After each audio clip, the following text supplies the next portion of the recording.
Ассалаумағалейкум құрметті көрермендер. Есімім Исаков Наурыз болат. Бүгін мен сіздерге антибиотиктер жайлы айтып тастайтын боламын. Жалпы антибиотиктер дегеніміз не? Ол жалпы бактерияларға қарсы препараттарды біздер антибиотиктер деп атаймыз. Жалпы көп кездеседі достар біздерде. Құлағым ауырса да, жөтелсем де, тамақ ауырса да барлығына антибиотик бере берсе бола ма деп. Жоқ, антибиотик тек белгілі бір случайларда ғана беріледі. Барлығына бірдей антибиотик тағайындалмайды. Соны мұқият есте сақтаңыздар. Жалпы антибиотик деген нелерге әсер етеді? Антибиотик ол біздерде тек бактерияға ғана әсер етеді. Енді бактерия дегеніміз не деген қарапайым сұрақ туындауы мүмкін. Бактерия дегеніміз ол жер планетаның барлық жерінде кездеседі. Тіпті қолымызда да, организмнің ішінде де, сыртында да, ауада да, суда да, былайша айтқанда барлық жерде кездеседі.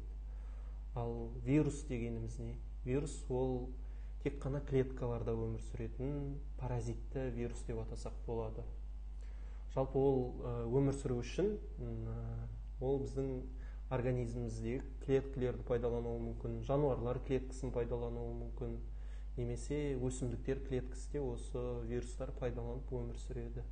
Ал бактериялар жеке алдына өзі өмір сүре алады. Мысал ретінде аурулардан ең популярный аурулардан мысал келтіретін болсақ, туберкулез ол бактерия туындататын ауру.